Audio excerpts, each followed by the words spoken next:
Donc, juste pour que vous ayez à peu près un ordre d'idée du volume de matchs traités sur la saison. Donc, que ce soit, là c'est pour tous les sports collectifs et sports individuels à caractère collectif, comme le badminton par équipe et le tennis par équipe. Donc, je vais juste passer sur le détail, mais je vais juste aller directement sur la dernière page pour que vous ayez la totalité. Donc, sur la saison passée, nous avons programmé 2633 rencontres, tous sports confondus. Et sur les 2633, il y en a 2242 qui se sont joués, et dont près de 400 forfaits et matchs annulés. Donc ça, c'était pour la saison de l'année dernière. Donc nous, l'objectif qu'on se fixe sur une saison, c'est que vous ayez un minimum de 10 matchs sur la saison.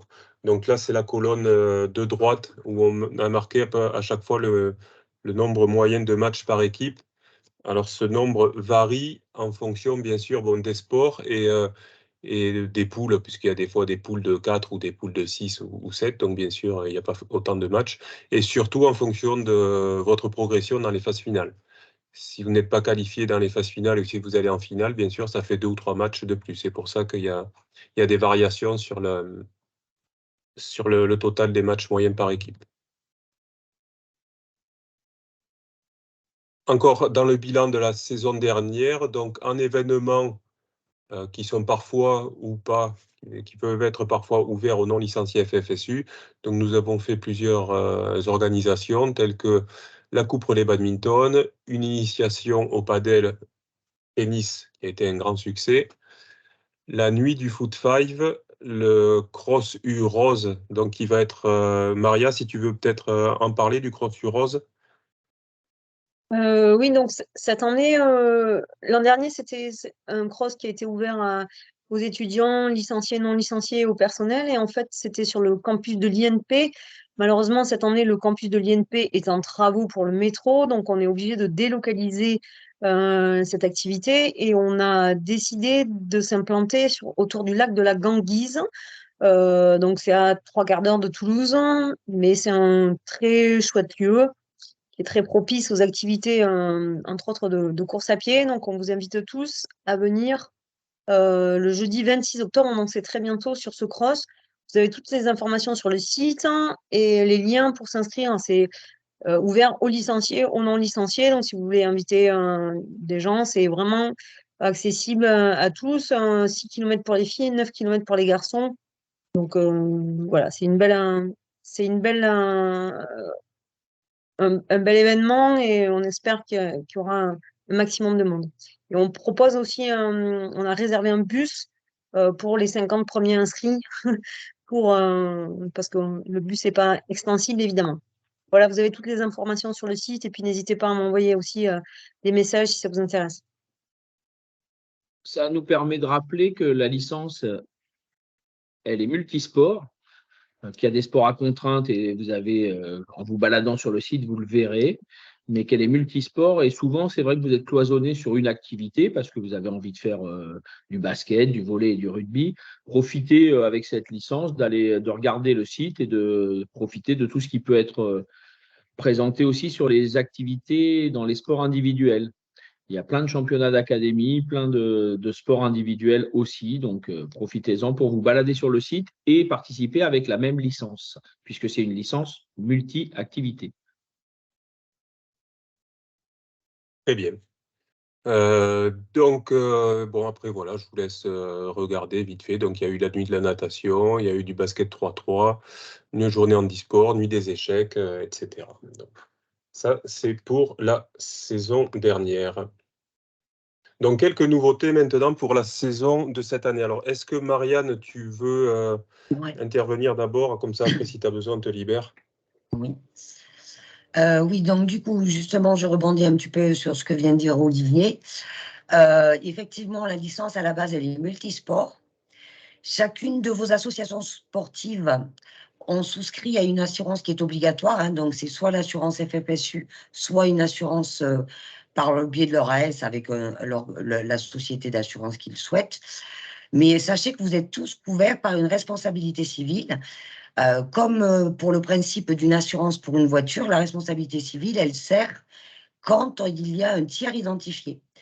Donc, vu que vous allez tous être quand même, vous êtes tous responsables d'équipe, vous allez donc encadrer votre équipe. Vous êtes là aussi pour la soutenir. Notamment, je tenais à rappeler l'importance de respecter le délai de 5 jours de déclaration des accidents qui ont pu avoir lieu lors des rencontres. Donc, je donne 2-3 petits éléments. Il est impératif, en tant que responsable, quand vous avez un de vos étudiants blessés, tiers identifié ou non, de prendre en photo la feuille de match pour que vous ayez les documents rapidement. Parce que parfois, les arbitres mettent un petit peu de temps à transmettre aux responsables sportifs ces feuilles de match. Et soit il y a un tiers identifié, dans ces cas-là, c'est votre association sportive qui doit faire la déclaration. Comme une altercation entre 2 voitures, chacun fait sa propre déclaration et les assurances se gèrent entre elles. En revanche, si vous vous blessez tout seul, ou c'est dans un effet de jeu, on ne peut pas identifier une personne réellement qui a pu blesser un de vos étudiants, dans ces cas-là, si lors de la création de votre licence, vous avez souscrit à l'individuel accident, c'est une assurance qui vous couvre en cas de blessure seule. Donc, dans ces cas-là, c'est à l'étudiant d'aller faire la déclaration d'assurance sur son espace licencié à l'onglet assurance. Il a toutes les notifications, il a surtout le formulaire de déclaration.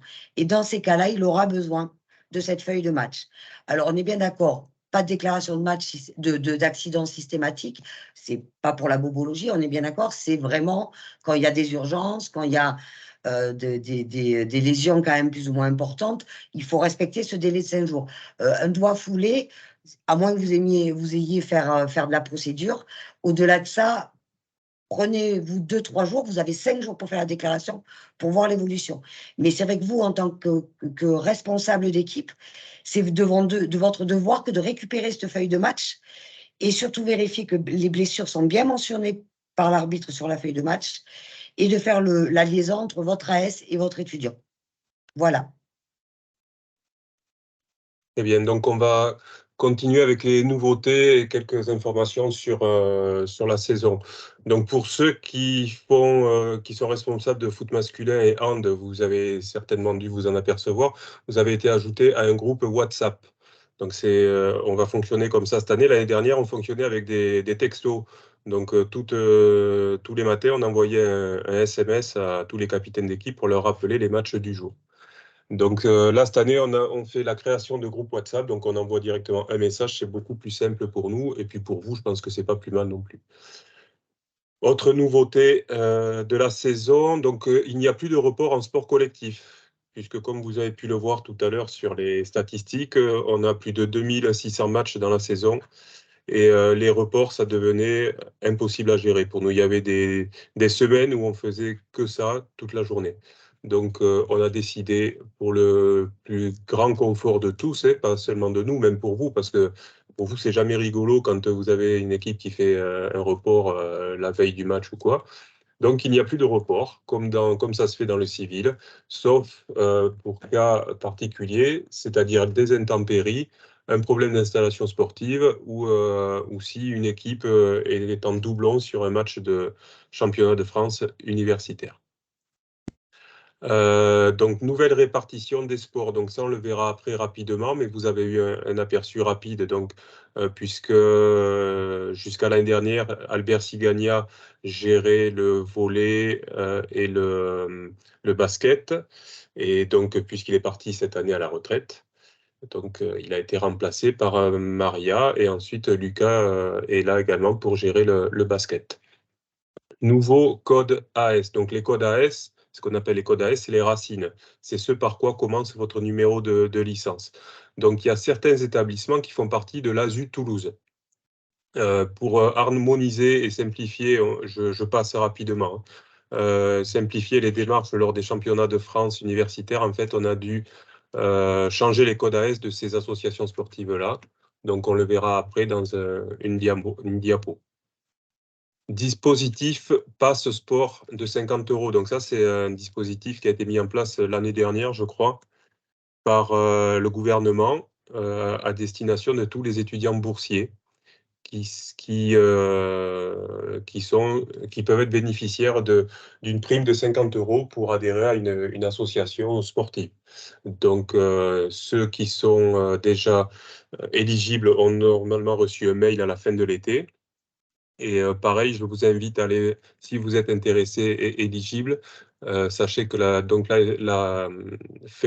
licence de la FFSU est éligible à cette aide, mais renseignez-vous avant parce qu'il y a quelques informations à connaître. Donc, allez sur le site du gouvernement, tout est très bien expliqué. Et ensuite, une augmentation du tarif de l'arbitrage. Donc, pour les sports en intérieur, donc basket, volley et hand, vous aurez 1 € de plus à payer par match, puisque l'arbitre est payé avant le début de la rencontre par les équipes. Donc, c'est moitié-moitié, chaque équipe qui paye l'arbitre. Je ne connais plus le montant pour chaque sport, mais bon, c'est en général, c'est dans les 10-12 € par équipe pour les sports intérieurs et un peu plus pour les sports extérieurs. Donc, le tarif pour l'arbitrage rugby et foot a été augmenté de 2 € par équipe et par match. Donc, sachez pour information que ça faisait au moins 20 ans que le tarif de l'arbitrage n'avait pas évolué. Donc, vu le contexte, c'était pas mal qu'il soit un peu augmenté cette année. Donc, la répartition des sports, donc on va pas s'étendre là-dessus puisque vous aurez accès après au fichier PowerPoint. Donc, je passe vite. On a juste vu pour les sports collectifs puisque là, a priori, c'est une réunion des sports collectifs. Donc, on ne s'étale pas sur les sports individuels. Les racines, donc ça, c'est ce dont on vous parlait tout à l'heure. Donc, toutes les associations sportives qui font partie de l'ASU Toulouse ont maintenant une racine qui commence par YT. Donc, ça regroupe toutes ces associations-là, donc l'INP, Purpan, l'ICAM, Veto, les 3 universités. Et voilà, donc vous avez peut-être déjà remarqué que vos numéros ont changé par rapport à l'année dernière. Donc maintenant, on va rentrer dans le vif du sujet. Votre rôle en tant que capitaine d'équipe ou responsable, parce que vous n'êtes pas forcément le capitaine. Donc, vous êtes l'interlocuteur unique entre votre équipe et la FFSU.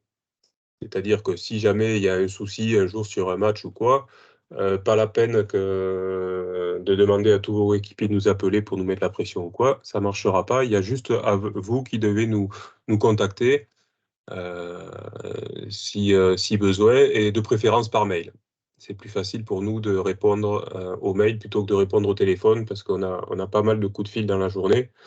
Donc, privilégier le mail, ça sera plus facile d'avoir une réponse dans les temps. En tant que responsable d'équipe, vous êtes responsable de la feuille de match avant la rencontre et vous engagez votre responsabilité sur son authenticité, c'est-à-dire que tout simplement on ne fait pas jouer de personnes qui ne sont pas licenciées et encore moins sous fausse licence, parce que là ça peut être très dangereux, notamment c'est déjà arrivé qu'il y ait des non licenciés qui blessent une personne de l'équipe adverse, et là, la couverture de l'assurance ne fonctionne pas, et ça peut entraîner des procédures judiciaires assez lourdes de conséquences. Donc, je vais faire un petit aparté pour vous parler de notre site internet, puisque vous le connaissez peut-être déjà. Donc, nous avons un site sur lequel vous retrouverez tous les documents dont vous avez besoin et toutes les informations par sport. Donc, pour les documents, c'est écrit dessus. Il y a la partie documents. Il y a le document administratif. Donc là, c'est plus pour tout ce qui est démarche d'affiliation administrative, de rentrée, tout ça, ainsi que les questionnaires médicaux et certificats médicaux. Et ensuite, documents sportifs, puisque c'est ce qui vous intéresse le plus, avec les feuilles de match. Donc, normalement, c'est aux arbitres d'avoir la feuille de match. Mais bon, ayez toujours quand même avec vous un exemplaire de feuille de match sur vous, voire même, vous voyez, les feuilles de match, la plupart, elles sont au format Word. Donc, ce que vous pouvez faire, c'est les pré-remplir dessus Comme ça, vous arrivez lors du match, votre feuille, elle est déjà remplie. Vous avez tous les noms qui sont déjà dessus. Vous n'avez pas à vous embêter avec ça avant la rencontre, parce que c'est assez lourd, notamment... Oui, vas-y, Olivier. Le pré-remplissage, vraiment, ça va vous faire gagner du temps et dans le rapport avec l'arbitre, ça va lui simplifier la vérification de licence. Et donc, moi, je vous engage vraiment à le faire en amont, de manière à ne pas perdre de temps sur la mise en place du match. Même si vous avez un changement d'effectif au dernier moment, bon, c'est pas très grave. Si vous barrez un nom sur la feuille de match, vous inquiétez pas, vous en tiendra pas rigueur s'il y a quelques ratures. Ça, c'est pas très grave. Donc ça, c'est pour les feuilles de match. Voilà, il y a tous les sports collectifs. Toutes les feuilles de match sont sur le site. Et ensuite, il y a aussi une catégorie qui peut vous intéresser, c'est guide et livret. Donc, je vous invite à aller consulter le guide du responsable d'équipe, pour ceux qui ne l'ont pas déjà fait.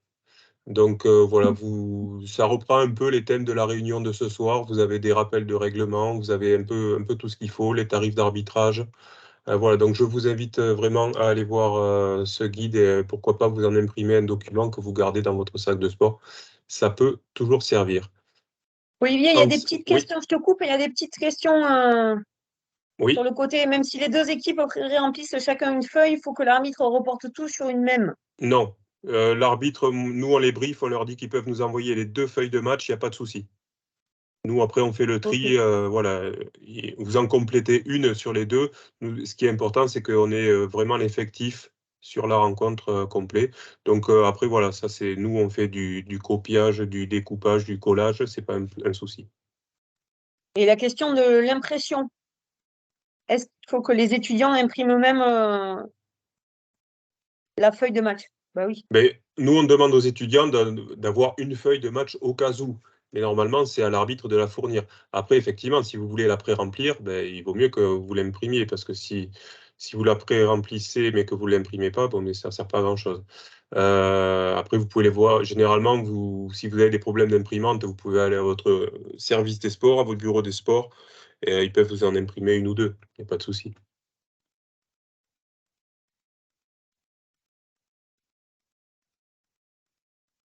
Est-ce que c'est bon pour les questions? Donc, je reprends juste sur le site pour vous montrer l'important Sportco Toulouse. Et là, vous avez toutes les informations à savoir sur. Alors, je vais aller sur un des sports que je gère. Comme ça, je sais à peu près comment est la page. Donc, par exemple, si je vais sur foot, là, j'ai le compte rendu de CMR. La CMR, c'est la réunion qu'on fait en début de saison pour planifier le déroulement de la saison académique. Donc, vous aurez toutes les infos de la saison ainsi que qu'un rappel du règlement. Donc ça, c'est pas mal aussi d'aller le voir de temps en temps. Ensuite, vous avez tous les... Voilà, je vous invite à aller voir parce qu'on ne va pas détailler la page partout. Mais surtout, ce qui est très important pour vous, c'est ce bouton-là, le bouton bleu, qui est soit ici, soit là, qu'on retrouve des fois plus à certains endroits différents du site. Donc, même si je vais à l'accueil du site, il est là. C'est à partir de ce bouton que vous aurez accès à tous les plannings. Donc là, ensuite, il y a plein de filtres. Vous pouvez filtrer par sport. Et là, vous avez tous les matchs qui apparaissent. Vous pouvez filtrer par équipe, par association sportive, par date. Voilà, il y a tous les filtres.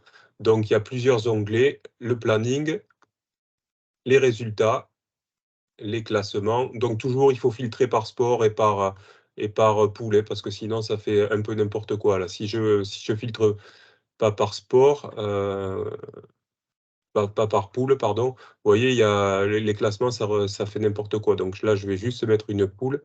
Et là, effectivement, on a mieux avec un ex-aequo au début. Donc les classements et les coordonnées des responsables, mais bon, ça, c'est plus trop d'actualité, ça ne sert plus vraiment puisque les reports ne sont plus acceptés. Donc c'était intéressant quand il y avait les reports. Juste, les seuls sports où il y a un report accepté, c'est en badminton et en tennis, et c'est un seul report dans toute la saison. Donc voilà, ce site très important, je vous remontre comment y accéder. Donc à partir du site de la Ligue Occitanie, c'est le bouton bleu qui est ici, qui est mis à jour régulièrement. Dès qu'il y a des modifications, dès qu'il y a des résultats, il est mis à jour.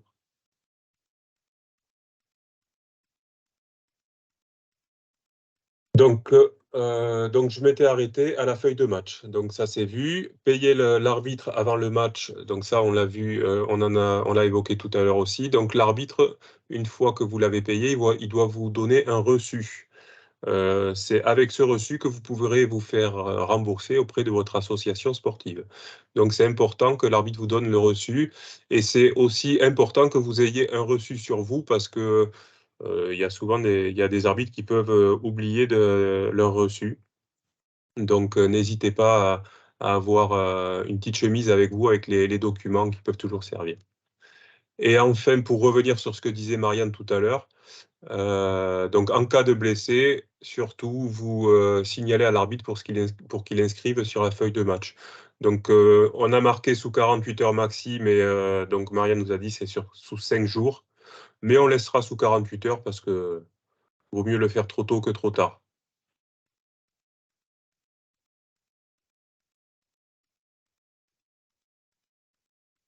Olive, est-ce que tu peux non, je vois que tu es en train de taper, je vais pas t'embêter. Donc ensuite, non, juste je réponds aux questions, comme ouais, ça c'est nous pour ça, je permet t'embête pas. d'avancer. Allez, je continue à répondre. Voilà, donc vous êtes garant du bon comportement de votre équipe. Donc tous les ans, vous vous en doutez, il peut y avoir des petits soucis avec les équipes. Donc on vous demande en tant que capitaine, déjà quand vous faites l'engagement de votre équipe, normalement vous signez une charte qui vous engage à respecter les installations sportives, le personnel, l'arbitre, l'adversaire, les organisateurs et surtout l'alcool est strictement interdit. Sachez que on utilise à peu près 80 à 90% d'installations municipales qui nous sont quasiment prêtées par la mairie. Ces installations sont soumises au règlement de la mairie et le règlement indique que l'alcool est interdit, que ce soit pour les joueurs, mais pour les spectateurs. Donc je vous demande de faire respecter ce règlement. Je sais que c'est pas facile. Quand on est étudiant, on aime bien regarder un match avec une bière. On peut aussi attendre 1 heure et demie avant de boire la bière. On peut attendre après le match. Donc, je vous demande vraiment d'être vigilant par rapport à ça. Il y a quelques spécificités par rapport à des installations sportives, notamment aux accès. Beaucoup d'entre vous auront des matchs, que ce soit à l'ENAC ou au terrain de Paul Sabatier. Donc l'ENAC, c'est un site protégé. C'est l'École nationale de l'aviation civile. D'autant plus que là, je pense qu'il va y avoir le plan Vigipirate qui va être renforcé. Donc il faut vraiment montrer patte blanche avant d'entrer dans l'installation. C'est-à-dire contrôle d'identité au poste de garde. On demande aux équipes d'arriver groupées et avec la feuille de match remplie, de manière à ce que vous puissiez présenter la liste des joueurs au poste de garde. Alors c'est très contraignant, hein, on en est conscient, mais bon, malheureusement, par les temps qui courent, on n'a pas trop le choix. Les supporters sont interdits dans les NAC. Et ensuite, il y a le problème de la gestion d'éclairage. Donc ça, on vous enverra un mail directement le jour des matchs pour vous expliquer un peu quelle est la procédure au cas si la lumière s'éteint. Ensuite, il y a les terrains de Paul Sabatier, donc ça concerne le rugby et le foot, tout comme pour l'ENAC où ça concerne le rugby, le foot et quelques sports d'intérieur. Pas de supporters au bord du terrain, mais ils peuvent être derrière les grilles. Ils ne viennent pas dans l'enceinte du terrain, au bord du terrain, sur la ligne. C'est interdit. Aucun déchet sur les terrains, bien sûr. Ça semble évident à dire comme ça. On ne devrait même pas avoir à le dire, mais malheureusement, toutes les semaines, on a des remontées de la sécurité. Donc, normalement, il ne faut pas... Oui, vas-y. Pardon, Olivier. Pour les sports en extérieur, hein, pas de supporters au bord du terrain, c'est nouveau et il faudra que ça soit appliqué. Ça nous est demandé par la sécurité de Paul Sabatier. Ça permettra aussi que les matchs se déroulent. Alors, ils se déroulaient pas mal, hein, mais ça permettra une fluidité par rapport aux gens et donc ça permettra aux acteurs de la discipline d'être plus tranquilles plutôt que d'avoir des envahissements de terrain par des supporters. Voilà. Donc, aucun déchet sur les abords du terrain et dans les vestiaires et tout autour. De toute façon, les déchets, on les met dans les poubelles, on ne les met pas autour, quoi. Ça, on ne devrait même pas avoir à le dire, mais malheureusement, il faut le répéter tous les ans. Et ensuite, les clés des vestiaires sont à récupérer au poste de garde qui se trouve juste à côté de la sortie du métro Université Paul Sabatier. Ils vous demanderont en de Paul échange une carte d'identité. Au poste de garde, il faudra que vous ayez une carte d'identité pour pouvoir prendre les clés. Vous serez garant aussi, pardon Olivier, vous serez garant aussi au niveau du civisme, de la vérification des vestiaires. Aujourd'hui, l'Université Paul Sabatier nous prête comme la mairie gracieusement les installations. Le risque, s'il y avait des débordements ou que les vestiaires soient rendus dans un trop mauvais état, c'est qu'on n'ait plus de terrain. Déjà qu'on est en manque de terrain, si on était amené à en perdre un, vous perdriez bien sûr un nombre important de rencontres.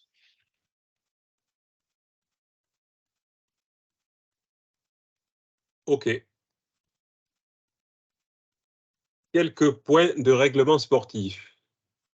Alors, la règle des joueurs grillés. Donc, écoutez bien, parce que ça, on nous pose souvent la question et souvent, il faut le répéter. Donc, les joueurs grillés, c'est quoi? Un joueur grillé, c'est par exemple quelqu'un dans une école ou une association, par exemple, l'école a 2 équipes. Une équipe qui est en niveau 1, une équipe qui est en niveau 2.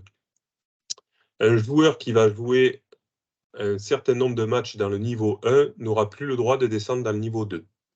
C'est ça, être grillé. Être grillé, c'est quand on n'a plus le droit de redescendre dans une équipe de niveau inférieur, en fait.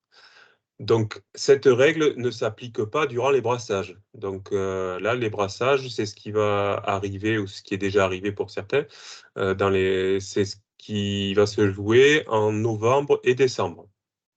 Donc, durant ces brassages, vous pouvez librement passer d'une équipe à une autre, mais dans la limite de 2 matchs par semaine. Vous n'avez pas le droit de jouer plus de 2 matchs par semaine. Donc, par exemple, je vais prendre l'exemple de l'université Jean Jaurès, où il y a 4 équipes de foot sur plusieurs niveaux différents. Donc, un joueur de l'équipe 2 peut aller rendre service à l'équipe 3 pour éviter déjà un forfait ou pour compléter l'effectif. Et sachant que les brassages servent aussi à vous à juger un peu le niveau de vos équipes et des adversaires. Donc, c'est une période qui va vous servir à faire vos effectifs, surtout pour ceux qui ont plusieurs équipes. Quand vous n'avez qu'une équipe, la question ne se pose pas. Donc, durant les brassages, pas de joueurs grillés. Après les brassages, donc à partir du mois de janvier, si un joueur joue 3 matchs dans un niveau quel qu'il soit, surtout un niveau supérieur, il n'a plus le droit de redescendre de niveau. Donc si, par exemple, un joueur de l'équipe 3 du Mirail joue 3 matchs avec l'équipe 1, qui est au niveau 1, il ne pourra plus redescendre dans son équipe 3, il devra rester avec l'équipe 1. C'est ça, le joueur grillé. Particularité du rugby, je vais te laisser prendre la parole, Olivier, pour la particularité. La particularité du rugby, bien sûr, c'est en priorité la sécurité des joueurs. Et donc, c'est pour ça que des joueurs, dans la deuxième phase, la première phase pose des problèmes aussi de sécurité, mais en général, c'est mieux réglé, c'est mieux géré. Dans la deuxième phase, on vous demandera de déposer des listes complètes par équipe. Et donc, ça permettra d'avoir des niveaux réels. Parce que vous imaginez bien que le niveau 1, qui est le plus haut niveau, quand les deuxièmes équipes sont en niveau 3, qui est le plus faible niveau, si un joueur descendait du niveau 1 au niveau 3, ça ne serait pas bien au niveau de la sécurité. Voilà. Juste une petite, il y a un petit astérix là, vous voyez, parce que la réunion, là, c'est une réunion qui est globale, où vous êtes responsable de plusieurs sports collectifs. Donc forcément, ça peut changer quand même d'un sport à l'autre.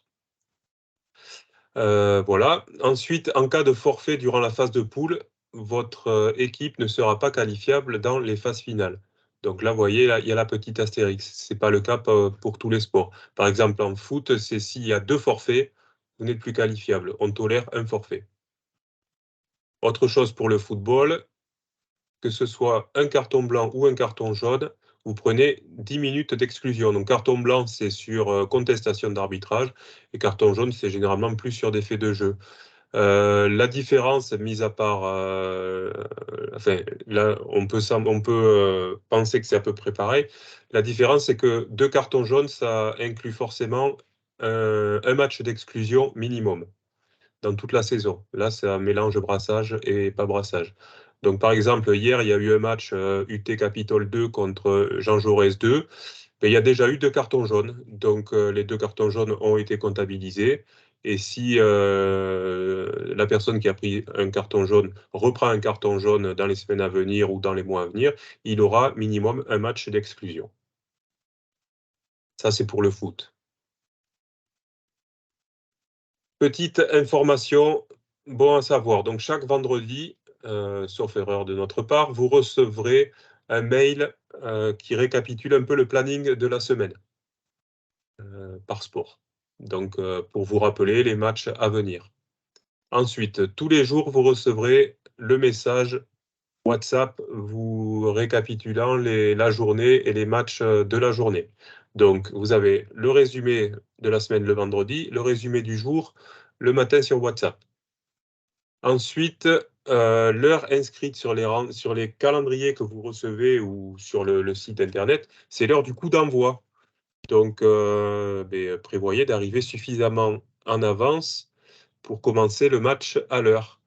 Pour info, si vous avez 15 minutes de retard, vous êtes déclaré forfait. Et si jamais un match débute en retard, il sera raccourci. C'est notamment important pour les installations municipales, puisque l'éclairage est souvent automatique et s'éteint tout seul. Donc, si vous commencez un match un quart d'heure plus tard, forcément, la lumière s'éteindra trop tôt. Et c'est d'autant plus important pour les sports d'intérieur, comme le basket, le hand, le volley, puisque il y a souvent des matchs qui s'enchaînent. Un match à 20h, un match à 21h. Donc, si vous commencez le match de 20h à 20h30, il est hors de question que ça empiète sur le match suivant. Donc, vous devrez terminer le match plus tôt que prévu pour ne pas décaler le match suivant. Parce que les équipes d'après, ce n'est pas de leur faute si vous étiez en retard. Voilà, donc la feuille de match doit être prête avant la rencontre, donc ça c'est déjà vu, et vous devez présenter une carte d'étudiant pour chaque joueur présent sur la rencontre. Carte d'étudiant ou, si vous ne l'avez pas, une carte d'identité. Dans tous les cas, il faut que l'arbitre puisse s'assurer que le joueur, enfin, puisse s'assurer de l'identité du joueur. Voilà, donc vous devez bien sûr mettre nom, prénom, numéro de licence FFSU et la carte est présentée, une carte d'étudiant ou pièce d'identité à l'arbitre avant la rencontre. Vous avez la possibilité de créer des listes de licenciés. Comme ça, vous aurez directement sous les yeux tous les noms, prénoms et numéros de licence FFSU. Ça sera quand même beaucoup plus simple que d'aller chercher sur le téléphone un par un à chaque fois. Les amendes. Donc, les forfaits non prévenus impliquent des amendes assez importantes, à savoir 40 € d'amende plus la totalité des frais d'arbitrage, plus si vous faites un forfait non prévenu à une équipe qui se déplace de loin, les frais de déplacement. Grosso modo, on va dire amende 40 € plus l'arbitrage 28 €, on est déjà à 68 €. Si en plus vous faites un forfait en rugby, par exemple, là je prends le maximum, hein. Le rugby à une équipe qui vient de Tarbes, ça va faire allez, on va dire 22 personnes fois 9, ça fait 198 € de plus. Donc, vous voyez, un forfait non prévenu en rugby, par exemple, ça peut vite monter à plus de 250 € d'amende. Donc, on évite, tant qu'à faire. De toute façon, avec tous les rappels qu'on vous fait, si vous faites un forfait, c'est quand même que vous mettez un peu de mauvaise volonté, je pense. Donc, on a quand même assez de moyens de communication pour pouvoir éviter ça. Et ensuite, forfait prévenu moins de 24 heures à l'avance, donc c'est 25 € d'amende. Mais si, alors je vois là, mais si un de nos joueurs se blesse le jour du match, c'est impossible de prévenir 24 heures à l'avance. Oui, mais le jour du match, oui, effectivement, mais ça arrive quand même pas souvent qu'un joueur se blesse le jour du match. Et comme on vous le disait tout à l'heure, la licence est multisport. Donc, sauf pour les sports à contraintes particulières comme le rugby, mais par exemple, un footballeur peut très bien venir aider une équipe de hand, même s'il ne connaît pas bien le Et règlement. on ajoute en plus, vous verrez sur les règlements, dans les particularités, il y a des activités où on peut jouer en effectif incomplet. Au rugby, si vous êtes 12, par exemple, je prends la discipline que je connais le mieux. Donc, au rugby, si vous êtes 12 chez les garçons, vous pouvez jouer. Si vous êtes 6 chez les filles, donc 12 au lieu de 15, vous ferez un match à effectif réduit et l'équipe adverse se mettra à 12. Si vous êtes 6 filles, vous pouvez aller jouer et en face, elles se mettront à 6 contre 6. Donc, il faut profiter aussi des aménagements de règlements qui sont propres à la Fédération française du sport universitaire. L'idée, c'est que les matchs se jouent parce qu'il n'y a rien de plus désagréable que vous ne puissiez pas pratiquer.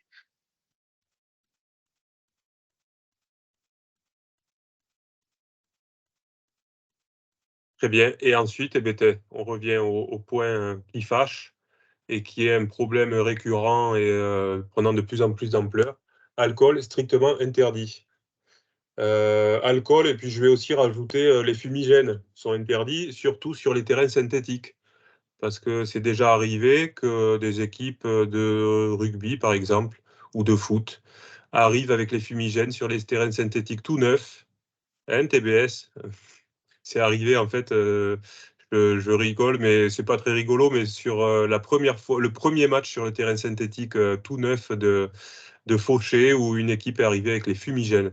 Donc les terrains synthétiques, ça brûle, c'est du synthétique.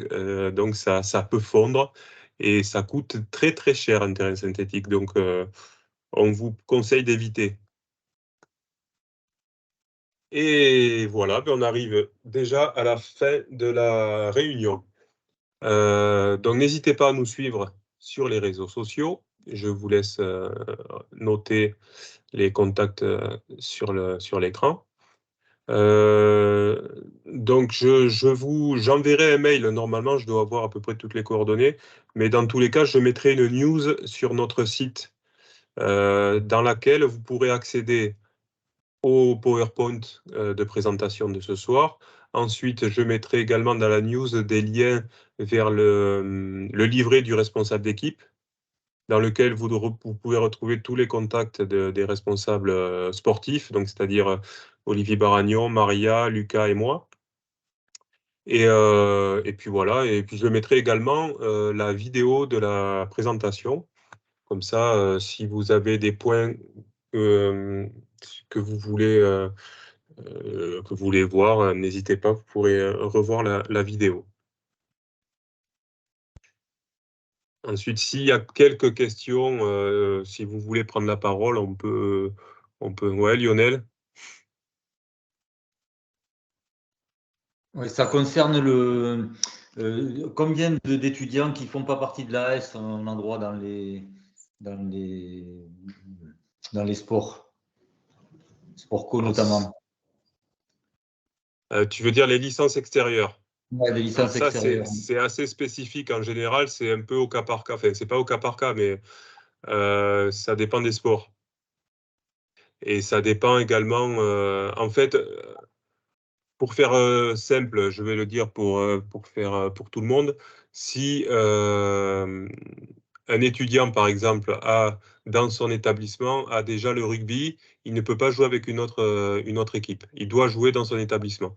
S'il n'a pas de l'activité qu'il veut faire dans son établissement, dans ce cas, il peut demander une dérogation pour jouer dans une autre équipe.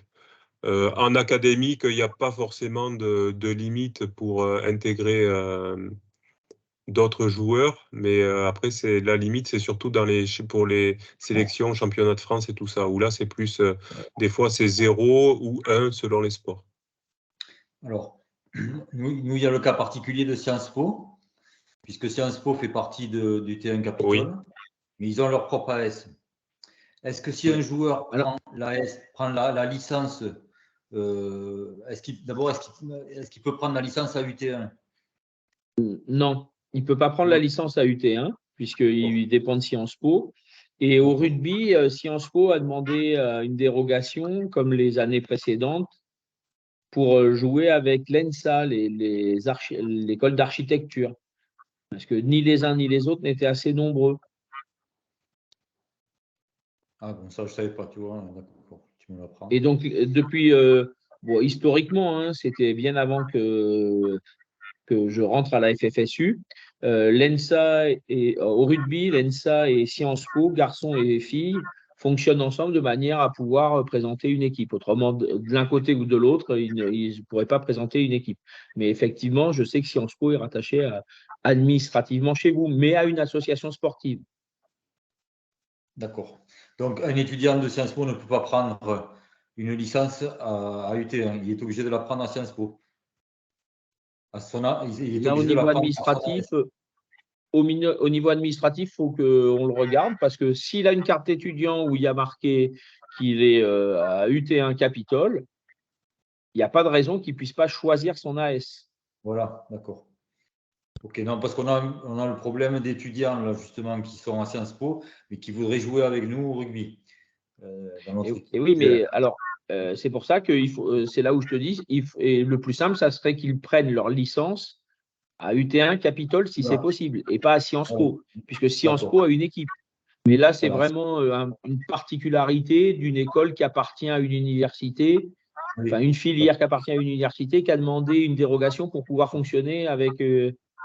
Donc, ce qu'il faudrait savoir, c'est s'ils peuvent prendre leur licence. Exactement. Le mieux, c'est de mets-nous un mail, s'il te plaît, Lionel, et on le regardera. D'accord. Très bien, merci. Oui, parce que tu n'es pas tout seul non plus. Il y a des questions sur le basket. Je pense que ça commencera à partir du 6 novembre. Beaucoup de questions sur le basket, comme ça m'évite de… parce que quelquefois, les réponses autrement s'entrechoquent et vous ne comprendriez pas. Je pense que le basket commencera le 6 novembre. La deuxième chose, la colle au handball, Olivier, si tu veux y répondre, c'est strictement elle est interdite. Ce n'est interdit. pas l'arbitre qui décide, c'est les installations sportives. Donc, c'est les gens qui nous prêtent les installations, qui donnent des règles sur les installations. Ce n'est pas du tout l'arbitre qui décide. Aucune colle n'est autorisée en handball. Il n'y a aucune installation. Il y a peut-être de temps en temps l'INSA qui est encore… l'INSA, de toute façon, il n'y a pas de match, donc comme ça, c'est réglé. Mais non, il n'y a aucune installation sur lesquelles la colle est interdite. Et ça, c'est sur l'agglomération. Ce n'est pas une spécificité FFSU, de toute façon, c'est les installations. Ouais. Oui, pardon. Il n'y a aucune installation où la colle est autorisée. Oui, la colle est interdite, voilà. Voilà, la colle est interdite. Bon, alors pour le badminton, je crois que je n'ai pas répondu à la bonne en fait. Bonne question. Donc il n'y a pas de double dame. Le minimum, c'est une fille. Il n'y a qu'un double mixte. Donc effectivement, c'est minimum une fille, c'est pas deux filles. Et pardon, pour le badminton, j'ai vu qu'il fallait amener ses volants. Chaque étudiant de l'équipe amène ses propres volants. Il suffit que le capitaine. Ben, après, ça, vous vous débrouillez. En fait, vous faites autant que vous cotisez, vous amenez une boîte. Et puis voilà. Ensuite. Le volant officiel, c'est le plastique, mais vous pouvez vous mettre d'accord et prendre des plumes si vous préférez. Il faut voir avant le match avec les officiels, avec les adversaires, pardon. Il y a une question, comment payer avec le passeport? Ça, il faut vous rapprocher de votre service des sports, et puisque c'est un droit, et donc rapprochez-vous de votre service des sports et il n'y aura pas de souci pour utiliser le passeport. Par contre, une question. Vous ne pouvez pas le casser, c'est-à-dire que c'est 50 € et vous ne pouvez pas le casser. C'est 50 € en une seule fois. Maria, on ne t'entend pas. Pardon. Et le passeport, c'est pour payer la licence. C'est pas pour payer les matchs, c'est pas pour payer les arbitres. Hein. Il y en a. Je vois une question intéressante. Les coachs d'équipe au foot, par exemple, doivent-ils avoir une licence? Alors oui, la licence est obligatoire, mais pour les non-étudiants, non-joueurs, vous avez la possibilité, l'association peut vous faire une licence dirigeant, qui est une licence gratuite. Donc tous les gens qui sont au bord du terrain doivent avoir une licence dirigeant s'ils ne sont pas déjà joueurs, s'ils ne sont pas licenciés. Alors, tous les sports n'ont pas été diffusés. Effectivement, je vous réponds. Effectivement, c'est long de créer les poules parce que si on avait plus de terrain qu'il n'en faut, ça serait extrêmement facile. Mais c'est bien plus compliqué que ça à cause du manque d'installation. Voilà, donc on continue dans le déroulé. Les matchs commencent la semaine prochaine. On a répondu pour le basket. Non, Les les matchs matchs, du foot féminin. tout ce qui n'est pas encore commencé, ça commence à partir du 6 novembre. Donc en fait, il n'y a que le foot et le rugby et le badminton qui a commencé plus tôt. Il y a eu quelques matchs amicaux en hand, mais ce n'est pas le vrai championnat. Tous les championnats, tous les autres sports vont commencer plein pot la semaine du 6 novembre. Je viens d'avoir Lucas au téléphone là, par rapport au basket. Et en fait, il y a des problèmes d'inscription. Donc, c'est sûr que ça ne démarrera pas la semaine du 23 octobre. Vous faites pas de soucis là-dessus. Je crois qu'il y a le tournoi de 3-3 qui est programmé le jeudi 26 octobre, mais les matchs ne commenceront pas Non, non, avant, je pense, le 6 novembre c'est la aussi. semaine du 6 novembre. Ouais, non, mais c'est ça, de toute façon. Ouais. Puisque de toute Oui. façon, la semaine du 1er novembre, c'est une semaine de vacances pour la plupart des écoles ou des universités. Donc, tout est noté sur le site, en fait. Si vous allez sur les comptes rendus de CMR, vous aurez les dates.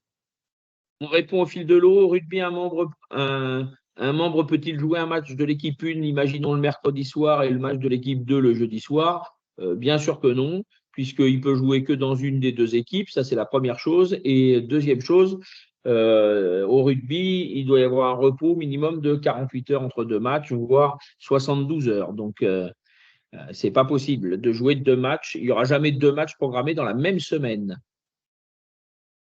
Comme ça, c'est par rapport au La brassage, ce qu'on licence. disait, que les brassages, mais qu'il pouvait y avoir, qui pouvait passer d'une équipe à l'autre pendant les brassages où il n'y avait pas de joueurs grillés. En fait, je pensais par rapport à ça, poser la question. Mais effectivement, le rugby, c'est quand même un peu spécifique, donc les temps de repos sont différents. En foot, le temps de repos minimum entre deux matchs, c'est 24 heures. Au rugby, il faut un peu plus de récupérer. 48. Voilà, 48 heures.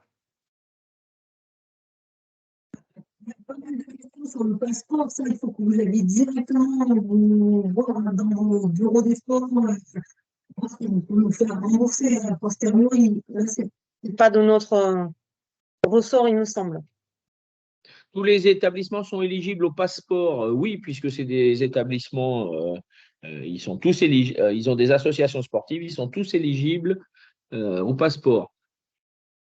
Donc après, effectivement, la licence, ça peut arriver que dans certains établissements, elle soit à plus de 50 €. Nous, ça, c'est pas nous qui déterminons le prix.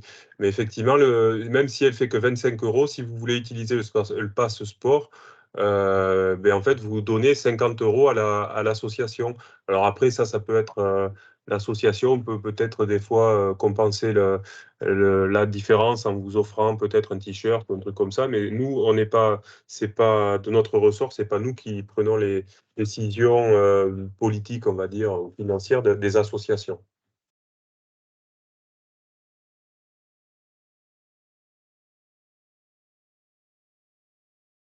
Excusez-moi, Madame Semirigian, je ne sais pas si je prononce bien votre nom. Vous êtes muté, si vous m'entendez. Pour les équipes de volley, elles doivent être annoncées avant quelle date maximum? Ah, c'est bouclé là, hein. Les équipes de volley, c'est fini les inscriptions. C'était non, avant non. le vendredi 13. Non, pas annoncé en mode, mais ce que je veux dire, c'est pour les phases de brassage, est-ce que les équipes définitives doivent avoir été faites à ce moment-là? Ou alors est-ce qu'on a un peu de temps pour voir un peu le niveau des différents joueurs pour vraiment annoncer les équipes finales pour les phases de poule? à moi, vous m'avez fait des inscriptions, je vais tenir compte des niveaux. Vous n'allez pas pouvoir changer. Vous êtes Ok, 130, les 130 équipes de volley à gérer, vous n'allez pas pouvoir changer. Alors, la ok, semaine vas-y. prochaine, vous pouvez m'envoyer un dernier mail si vous voulez changer d'un niveau 1, un niveau 2 ou un niveau 3, mais c'est Faut le tout. faire vite. Lundi prochain, il faut que ça soit définitif, hein. D'accord, ok. Merci beaucoup. Et si vous Ça avez marche. quelques terrains de volley à prêter à Maria, n'hésitez pas à lui dire, parce qu'elle a Non, beaucoup trop d'équipes. malheureusement, j'ai pas de gymnase à disposition.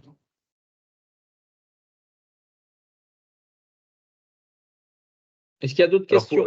les groupes WhatsApp, Mathilde Lafont, pour le hand, ça n'a pas encore été créé, ou peut-être que si, je ne sais plus. Mais de toute façon, on fait les groupes avec les coordonnées que vous nous mettez sur les inscriptions. Donc, je crois que je ne l'ai pas fait, le groupe WhatsApp. Et en plus, de toute façon, après, ce sont des groupes où vous pouvez rajouter des membres. Donc, si jamais il y a un souci, mais le groupe WhatsApp n'a pas encore été fait. Généralement, il sera fait au moment où on enverra les calendriers. Donc, je n'ai pas encore fait les Marita calendriers et de hand, Pauline, donc c'est normal. on vous écoute. C'est parce qu'en fait, nous, on a inscrit notre équipe de basket et sur la liste que nous a envoyée notre responsable, on n'est pas dans le bon niveau. Et du coup, ben, comment ça se passe? Il faut envoyer un mail à Lucas. Ok, ça suffit, d'accord, merci. Ouais. Je ne sais pas si ça Merci. suffira, mais déjà, il faut ça faire serait ça. bien de le faire ce soir. Ouais, On je l'a vous déjà mets envoyé, on le. l'a déjà. Bon, mais d'accord. Merci beaucoup. Bonne soirée. L'inscription des équipes de hand est terminée, oui, oui. C'est terminé. J'ai commencé à faire les poules. C'est terminé depuis dimanche. Pour les Mais groupes WhatsApp, c'est pareil pour le basket, effectivement. De toute façon, tous les c'est sports pas fait. fonctionnent à peu près pareil. Et là, toutes les inscriptions sont terminées. Maintenant, il faut qu'on arrive à faire les poules et à se dépatouiller avec le peu de terrain qu'on a. Déclarer forfait. Non, sur le message WhatsApp, ça ne suffit pas. Je vais vous expliquer pourquoi. Parce que sur le message WhatsApp, sur le groupe WhatsApp, vous n'aurez pas possibilité d'envoyer des messages, en fait. C'est un groupe de dictateurs. Donc, il n'y a que nous qui pouvons vous envoyer des messages. Tout ça pour pas qu'on ait 500 notifications par semaine, en fait. Donc, les forfaits, ça se fait par mail. Alors, je vais juste rajouter pour être plus. Vous allez le faire par mail et si vous pouvez le doubler d'un texto ou d'un appel, c'est encore mieux, de manière à ce qu'il n'y ait pas de raté par rapport à ça, parce que souvenez-vous que ce n'est pas agréable de se déplacer et qu'il n'y ait personne en face.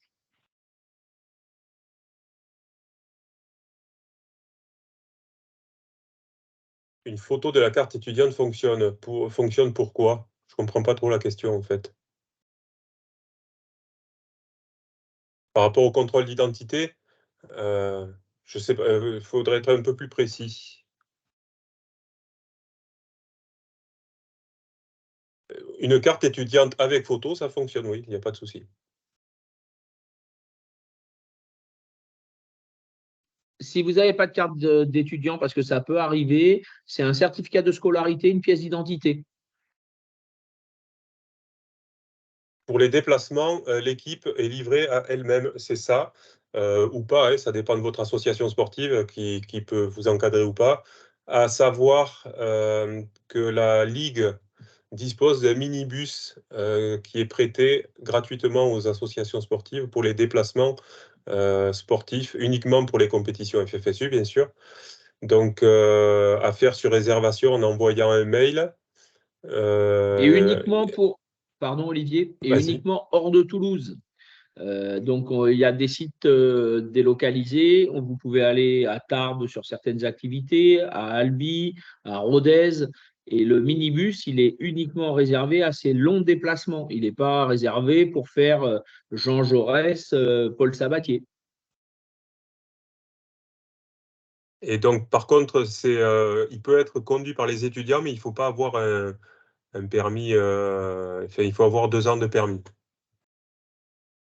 Le paiement de l'arbitre se fait en liquide, en Lydia, en chèque, en ce que vous voulez. Et le 1 euro, c'est pas très pratique. Effectivement, on voulait le faire plus pratique, donc on disait 5 euros par équipe, mais on a trouvé que c'était quand même une très forte augmentation et c'est pour ça qu'on est passé malheureusement sur 2 euros pour les arbitres sur les terrains extérieurs et 1 euro pour les terrains intérieurs.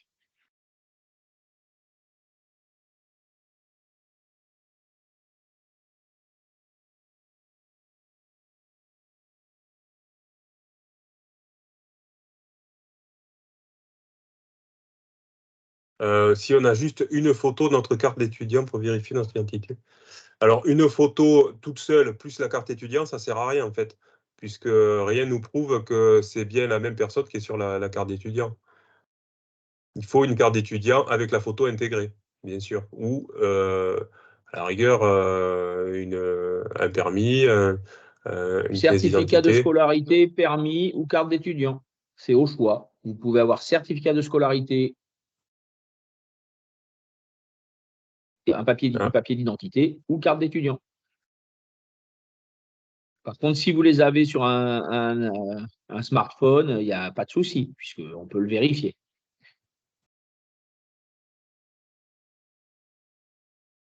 Pour le hand féminin, pour l'équipe Supénac, c'est bon. Normalement, je crois que j'avais répondu, ou peut-être que j'avais répondu pour le foot, je ne sais plus. Mais c'est bon, il n'y a pas de souci. Ça fait plusieurs années que ça fonctionne.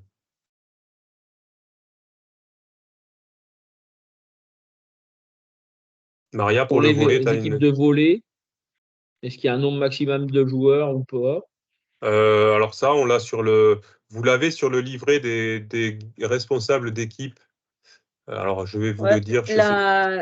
La DP n'est pas encore sortie. La DP est pas encore sortie, mais Je vais vous le dire, attendez, parce à que ça, on vérifier. l'a sur le responsable d'équipe. La Il y DP, a c'est sur une disposition particulière. Donc, les dispositions particulières ne sont pas sorties, donc on vous répondra. Alors, Il y a en volley, Julie. en Pardon. volley 6-6, c'est 12 maximum sur pouvoir entrer en jeu. Merci bien. Il y a Julien, je crois qu'il voulait me poser une question.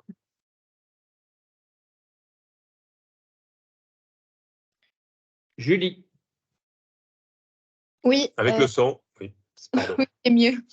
C'était pour savoir, vous avez parlé des tarifs d'arbitrage entre 10 et 12 euros, mais du coup, comment on sait les montants exacts d'arbitrage par match? Alors, vous l'avez sur le guide sur le livret du responsable d'équipe sur notre site dans la zone documents. Ok. Ensuite, à savoir, il y a dans certains sports, enfin dans tous les sports sauf le rugby, je pense, deux tarifs différents. Il y a les arbitres officiels, donc qui arbitrent également dans la Fédé civile, et les arbitres FFSU. Ça, vous le verrez. Alors, attendez, je vais vous partager mon écran, comme ça, je vais vous le montrer en même temps. Hop. Ça, vous pouvez le voir sur notre site. Vous voyez mon écran, là, c'est bon? Oui, oui. Donc là, par exemple, vous allez sur le calendrier, et là, vous voyez le premier match foot. On a l'arbitre qui est ici, et entre parenthèses, il y a marqué officiel. Donc, quand c'est officiel, il est payé un peu plus cher. Donc, en foot, par exemple, les officiels, ils sont payés 14 euros, je crois, par équipe. Et les non officiels, ils sont payés 12 euros. D'accord. Mais on sera du coup un peu avant pour savoir comment. Mais vous l'avez sur la discipline. Par exemple, au rugby, c'est 12 et 12. Au football, vous l'avez sur le site. Là, D'accord. regarde, Vous pratiquez quoi comme activité? Basketball. je vais juste te montrer rapidement où est-ce que je vais remontrer. Donc là, on est sur notre site sport-u-occitanie.com.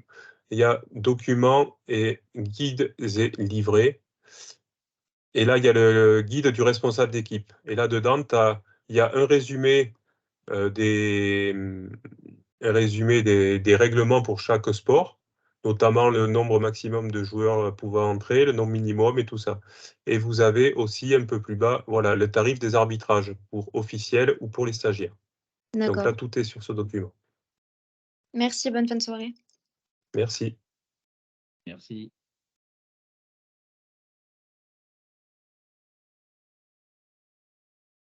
on va peut-être clôturer Ouais, là. on S'il va n'y a peut-être pas d'autres arrêter. questions. Et puis, on est disponible. Hein, vous allez sur le site, vous avez toutes nos coordonnées. C'est bien après que vous vous adressiez directement au responsable d'activité de manière à ce que ça soit encore plus direct et plus lisible pour vous. Et donc, il y a un joueur peut-il jouer sur 2 niveaux pendant les brassages en rugby en respectant les délais? Le mieux, c'est non. Parce que s'il y a une équipe 1 et une équipe 2, souvent, il y a un écart de niveau. Voilà. Donc, le mieux, c'est non. Mais c'est pas interdit. Et si vous n'êtes pas assez nombreux, eh ben, vous n'inscrivez qu'une équipe. Parce que des fois, il y a des étudiants qui inscrivent 2 équipes alors qu'ils sont, pour le rugby, 25. Et on ne tient pas 2 équipes à 25, ce n'est pas possible. Ouais. Moi, souvent, quand on me pose la question, par exemple, pour le foot, je dis souvent de prévoir le double de l'effectif pour une équipe et d'être au moins 20, par exemple, pour une équipe de foot, parce que la saison est longue et quand il commence à faire froid et qu'il y a les examens, c'est compliqué de faire une équipe des fois. La réponse n'est pas claire pour vous, donc on vous la répète. Si vous avez un téléphone où vous pouvez avoir votre carte d'identité avec le certificat de scolarité, c'est vérifiable. Si vous avez votre carte d'étudiant sur le téléphone avec votre photo, votre nom, prénom et votre visage, c'est vérifiable. Donc, mais par contre, le mieux, c'est de l'avoir en réel. Après, ça peut arriver qu'on vérifie sur des téléphones, mais ce n'est pas le mieux pour nous. Le mieux, c'est le réel, c'est-à-dire la carte d'identité et le certificat de scolarité ou la carte d'étudiant. Oui, on peut payer l'arbitre en liquide. On peut le payer comme on veut tant qu'on le paye. Après, chaque arbitre a ses préférences aussi. Hein. Nous, on ne va pas décider à la place des arbitres. Mais... voilà. Bon, je vous propose qu'on arrête là. N'hésitez pas à nous écrire, nous envoyer des mails, on vous répondra sans problème. Voilà, et on privilégie les mails, parce que les coups de fil dans la soirée ou quoi, c'est pas toujours très agréable. Donc, passez une bonne soirée et on vous souhaite surtout une très bonne saison sportive. On vous remercie beaucoup. Bonsoir à tout le monde, Passez à une bonne bientôt. soirée. Au revoir À très tout le vite. monde. Merci.